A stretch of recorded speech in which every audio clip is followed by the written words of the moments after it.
उत्तर प्रदेश में भी अगर कहीं सबसे ज्यादा सरकार को टैक्स देने वाले गौतम बुद्ध नगर में रहते हैं।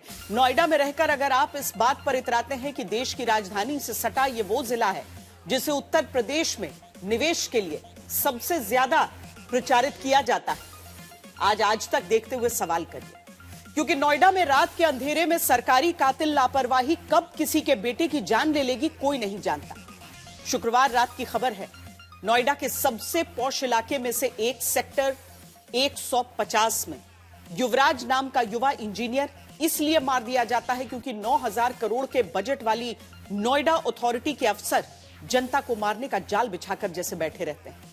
और जब आम आदमी उस सरकारी जाल में फंसकर तड़पकर बचने की गुहार लगाता है तो पुलिस, दमकल, एसडीआरएफ, इन सब के लोग 2 घंटे तक सिर्फ एक पिता की आखिरी उम्मीद को डूबते हुए देखते रहे। इसके बाद क्या हुआ यह है कि लखनऊ से भवें तनी तो नोएडा अथॉरिटी के सीईओ लोकेश एम को हटा दिया गया है, उन्हें वेटिंग लिस्ट में डाल दिया गया है। इसका मतलब क्या कार्रवाई है? नहीं, क्योंकि लोकेश एम कुछ दिनों बाद गारंटी के साथ हम कह रहे हैं कि पोस्टिंग पा जाएंगे, लेकिन जिनकी अथॉरिटी में ऊपर से नीचे तक जवाबदेह अपनी जिम्मेदारियों से मुंह फेर कर सोते रहे और 27 साल के इंजीनियर को मार दिया गया, वो कभी अपने घर नहीं लौट पाएगा। इसीलिए आज तक खबरदार करके ये पूछता है कि जहां तड़प तड़प कर मौत हुई वहां ट्रांसफर की चिट्ठी दिखाकर खाना पूर्ति क्यों हो रही है?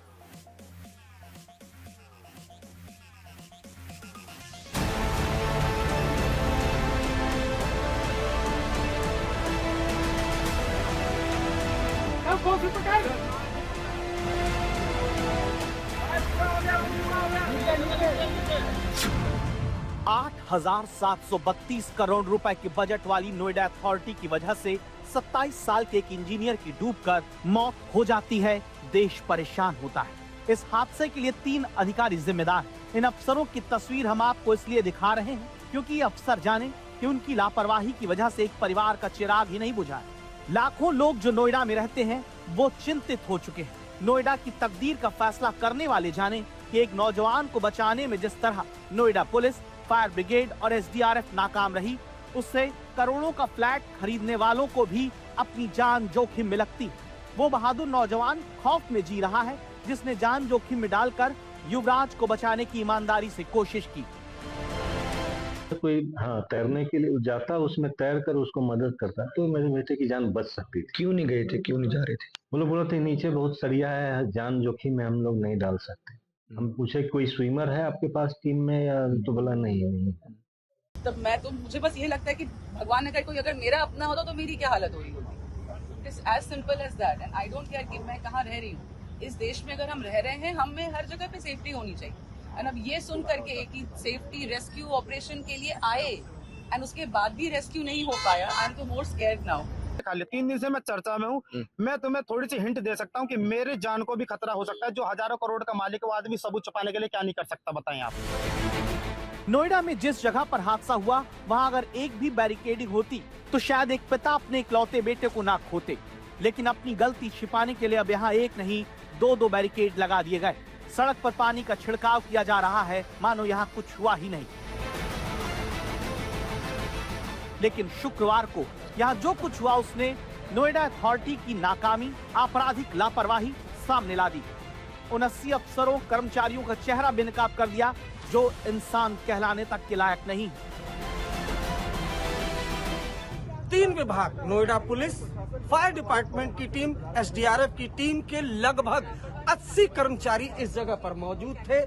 यहाँ सामने युवराज की जो कार है वो फंसी हुई थी। युवराज चीख रहा था, चिल्ला रहा था, लेकिन 3 विभाग के 80 कर्मचारी यहाँ पर मौजूद थे। किसी ने इस पानी में उतरने की जहमत नहीं दिखाई, जबकि जो कार है उसकी छत पर खड़ा होकर युवराज लगातार खुद को बचाने की गुहार लगा रहा था। उसके पिता यहाँ पर मौजूद थे, चीख रहे थे, चिल्ला रहे थे, लेकिन सिस्टम का निकम्मापन ये है कि जो पिता है उनका कहना है कि जो तीनों विभाग के कर्मचारी थे वो ये कह रहे थे कि पानी ठंडा है, इस वजह से नीचे नहीं उतर सकते, गहरा खड्डा है, इसमें सरिया हो सकता है, इस वजह से नहीं उतर रहे।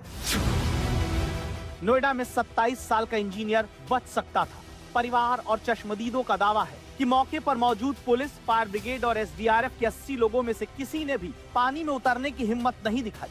वो लोग पानी में सिर्फ इसलिए नहीं उतरे क्योंकि उन्हें लगता था पानी बहुत ठंडा है, सरिया है, जिससे चोट लग सकती है।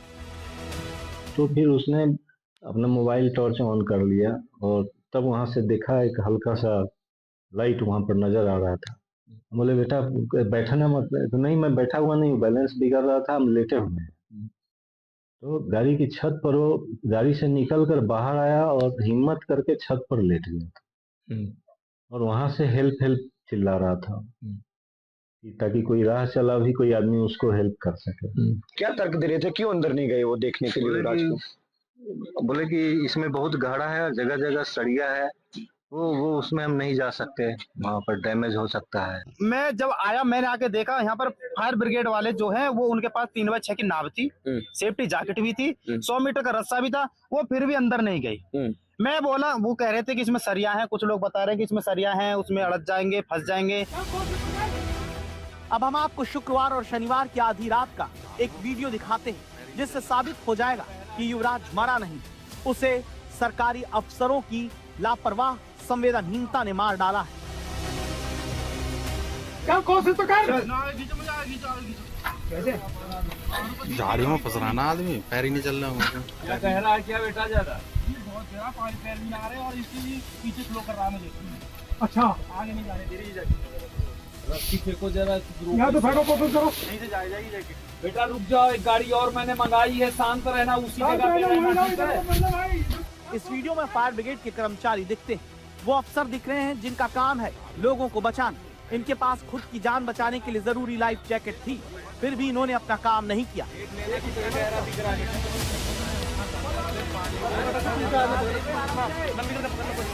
मैं बोला कि मैं जा सकता हूँ, नू आप चले जाओगे? मैं कहा जी मैं जा सकता हूँ। आप पे तैरना आता है? मैं कहा जी आता है। 100% चले जाएंगे आप? वहाँ चला जाऊंगा जी। तो आप जा सकते हैं। ठीक है। मैंने कमर से रस्सा बांधा, तुरंत मैंने बिना देरी के तुरंत आगे, उन्होंने बोला था अगर आप जा रहे हैं तो जल्दी जाइए। लड़के की आवाज अभी 5 मिनट पहले आनी बंद हुई है। सब चीज थी उनके पास। उनके पास 3x6 की नाव भी थी, ठीक है जी। उनके पास रस्सा भी थे, ठीक है। फायर ब्रिगेड, हाँ जी, फायर ब्रिगेड वालों के पास रस्सा भी थे। उनके पास सेफ्टी जैकेट भी थी। मेरे आने से पहले कम से कम 125 लोग थे। अच्छा। लेकिन मुझसे अलग किसी ने हिम्मत नहीं करी दाखने की। तो नोएडा में 27 साल के इंजीनियर को सरकारी महकमों की गैर जिम्मेदारी ने मार डाला, जिसने शुक्रवार रात 12 बजे खूनी प्लॉट में गिरने के बाद अपने पिता को फोन किया। 12:40 तक वो हादसे की जगह पहुंच गए।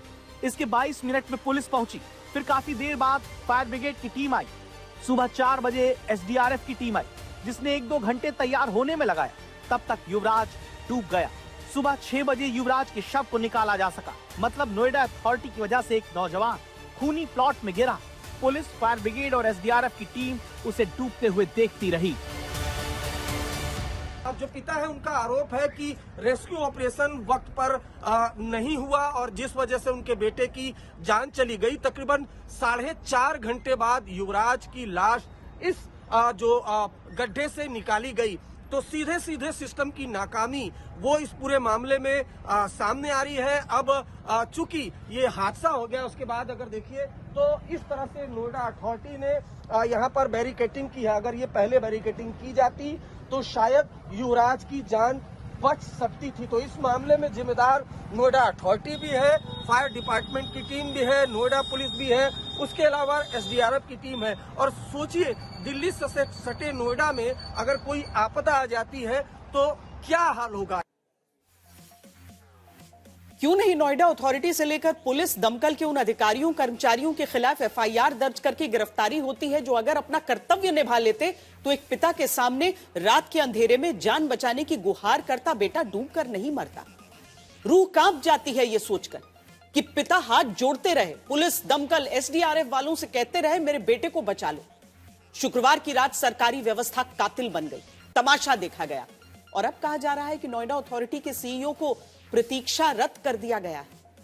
ऐसी कार्रवाइयों के पन्ने बहुत हादसों के बाद देखे गए हैं जो सुलगते सवालों से बचने के लिए सरकारी पानी की बाल्टी होता है और कुछ नहीं।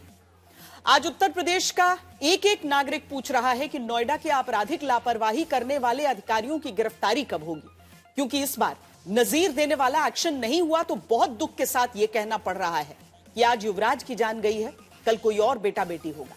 अगर ऐसा एक्शन नहीं लिया जिसके बाद जिम्मेदारी निभाने से चूकने वालों की नींद नहीं उड़ती, तो यकीन मानिए आज सेक्टर 150 में मौत का हादसा हुआ है, कल फिर कोई और सेक्टर होगा, कोई और शहर होगा, लेकिन इसे होने नहीं देना है, रोकना है। इसीलिए हम खबरदार कर रहे हैं। नोएडा का बजट 8,730 करोड़ रुपए। इतने भारी भरकम बजट के बावजूद नोएडा में एक नौजवान इंजीनियर की गाड़ी पानी भरे गहरे गड्ढे में गिरी। घंटों तक मदद के लिए चिल्लाता रहा। इस इंजीनियर के पिता मदद की भीख मांगते रहे, लेकिन फिर भी 80 अफसर और कर्मचारियों के सामने, एक पिता के सामने उनका बेटा डूबकर मर गया। ये लिखते हुए, ये बताते हुए हमारा कलेजा कांप रहा है। लेकिन नोएडा अथॉरिटी के जिम्मेदार अफसरों के बारे में ऐसा नहीं कहा जा सकता। क्यों यह बात युवराज के पिता और उसे बचाने की ईमानदारी से कोशिश करने वाला इकलौता नौजवान कह रहा है, सब कुछ आपको बताएंगे, लेकिन पहले उन अफसरों से मिल लीजिए जिनकी लापरवाही ने एक पिता को जिंदगी भर का दर्द दे दिया। नोएडा सेक्टर 150 में इंजीनियर की डूबकर मौत के मामले में नोएडा अथॉरिटी के जिन अधिकारियों की जिम्मेदारी है, उसमें पहला नाम एसपी सिंह का है, जो ट्रैफिक सेल के जीएम है। यह हादसा इसीलिए हुआ क्योंकि गहरे गड्ढे के बाहर कोई बाउंड्री वॉल नहीं थी, इसीलिए युवराज मारा गया। कार्रवाई के नाम पर सिर्फ जूनियर इंजीनियर नवीन कुमार की सेवा समाप्त कर दी गई। सवाल यह है कि जेई को बर्खास्त करने से क्या किसी का बेटा वापस लौट आएगा? युवराज की मौत के जिम्मेदार अफसरों में ए.के. अरोड़ा का नाम है, जो सिविल विभाग के जीएम है। इसके अलावा इसी विभाग के डीजीएम विजय रावल की भी जिम्मेदारी बनती है। ये दोनों अफसर लंबे समय से नोएडा अथॉरिटी में हैं। जिस गहरे गड्ढे में युवराज डूबा, उसे इस तरह क्यों खोदकर छोड़ दिया गया, इसकी जवाबदेही इन दोनों अफसरों की ही बनती है। इस फहरिस्त में अगला नाम आरपी सिंह का है, जो इलेक्ट्रिकल और मेंटेनेंस के जीएम है। आसपास के लोगों का कहना है कि लाइट की कमी थी, ऐसे में सड़क पर लाइट की जिम्मेदारी इन्हीं के विभाग की है। आखिर में सबसे बड़ी जिम्मेदारी नोएडा अथॉरिटी के सीईओ लोकेश एम की थी, जिन्हें हटा दिया गया। लेकिन सवाल यह है कि सीईओ को हटाया, लेकिन बाकी अधिकारियों का क्या?